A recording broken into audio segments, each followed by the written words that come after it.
What's up, guys? So we just got done doing our guard retention Monday for our online classes. It was a lot of fun. That's why we got our Yoda here for May the 4th. May the 4th. Baby Yoda. Okay, so we had a little chat with our students and we asked them, so what are some common things that Maybe you wish you knew when you started jiu-jitsu that you've had to learn the hard way or it just took time to learn? exactly? One of the things that came up was dealing with good and bad days. And we thought that was really interesting. We had a discussion, it went really good. And so we just had a couple thoughts. Yeah, so one interesting thing about jiu-jitsu is there are going to be good days and bad days, and they come in no particular order, and no matter how long you train, you're still going to have bad days depending on how you think of a bad day. And,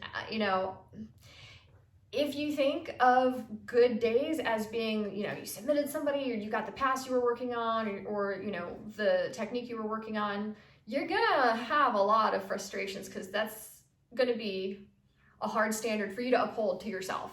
So if you sort of realign some of these definitions and understand that anytime you spend on the mat, you're getting better. And anytime you're getting better, it's a good day. So another thing is what are you measuring your progress by? I think that's so tricky in jiu-jitsu because if you measure it based on another person, how you're doing against another person, especially if you guys are training at comparable amounts of time, meaning like you're both, let's just say for instance, you guys are both training 3 days a week, and you base it how you're doing on them against them. So you guys are both moving together in a forward progression. And so relative to them, it may not look like that much progress. You may be plateauing.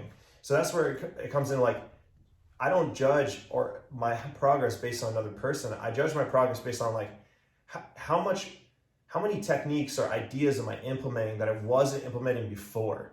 What's going through my mind now that I wasn't thinking about before, but now I see it in a better light. I see more of the game. Yeah, and even seeing opportunities that you're not able to capitalize on is a step. So sometimes there'll be a move that I was not able to execute, but like I saw it and I know what I should have done. Yeah. That's huge progress. Recognize it, embrace it, congratulate yourself, and don't be so hard on yourself.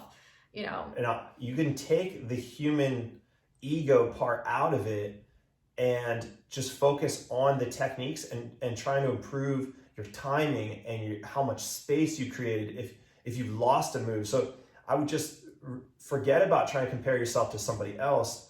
That's always going to frustrate you, and it's going to be a kind of a weird measuring stick. And just focus more on the techniques you're doing, your scope. Like, I always call this like getting altitude. And when you first start out, it's like a metaphor of you being in the woods. You look every direction, you have no idea where you're going, everything's overwhelming. I just have no idea of where I'm at. And then you get a little bit better and you learn a bit of the game and you climb up, and now you can see more of where you're at because you're above maybe the treetops. And the higher you go, the more you can see and piece together. And I distinctively remember these moments in jiu-jitsu these epiphany moments where I was like, oh, I now can see that position in a whole different way. Take for instance a berimbolo, right? When you're a white belt, you look at that move, it just looks like spaghetti. It just looks like absolute nonsense. You just can't even wrap your mind around it. And then as you learn the moves, you're like, oh yeah, I see exactly what that move is. And people who watch jiu-jitsu have no positional knowledge of it, they see it as just like crazy cat and dog old cartoon scuffle. But the more the game you learn about, the more altitude you're going to get, the more you're going to see, and the more clear it's going to become. And so ultimately, good days. Yeah, a good day is any day you spent training. And if you if you think about it like that, you're going to have a lot of good days, and you're going to train for a long time, and your life is going to continue to benefit from having jiu-jitsu a part of it. How do you process bad days? A bad day is any day you're not able to train. But what if it's like you're just not mentally thinking the right way, you just have a bad day, like nothing's working for you, nothing's coming together, all your timing's off, everything's off, and you're like, what is going on today? Well, I mean, you can think about it in a lot of different ways, and I think that you have to process outcomes as just feedback and stop assigning any kind of personal merit to that. So, on a deeper level, when you don't have what you think of as success, you feel like that it reflects on, you know, your value as an individual, I think, for a lot of people.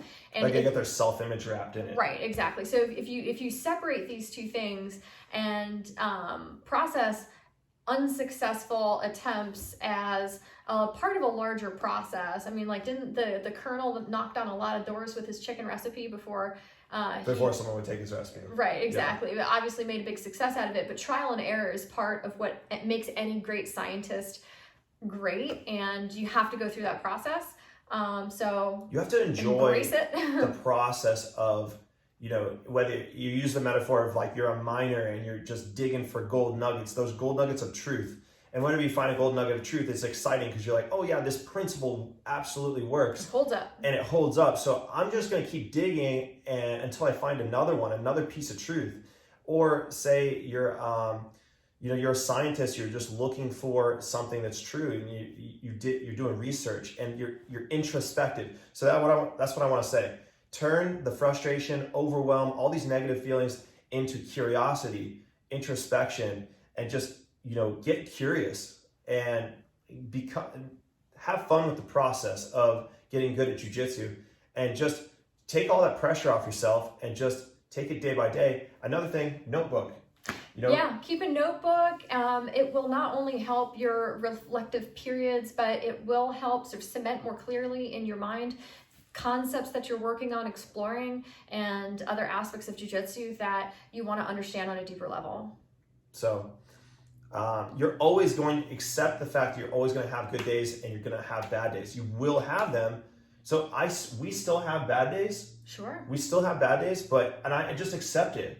Today's a bad day. You know what I mean? Like, today's a bad day. Well, it's, you know, it's a bad day. I just accept it, and I'm like, it's not. Yeah. You know, there's days where you're gonna feel tired. You're gonna feel slow. Your timing's off. Yeah. So I think it's just learning how to make adjustments, and then the better you get, the more experience you have, then you know that you need to make these adjustments. Like, oh, like I went for that arm bar and I missed it. So okay, when I go back to my drilling or my positional sparring, I know I need to stay a little bit tighter and I need to have better timing. You know, a lot of it is so much of it is timing, and we'll do another video on timing. Yeah. But I hope a lot of these ideas helps you guys, and you know, just feel free to comment below and just give us any more questions or feedback. You know, if you like the video, don't like it, you know, trash video.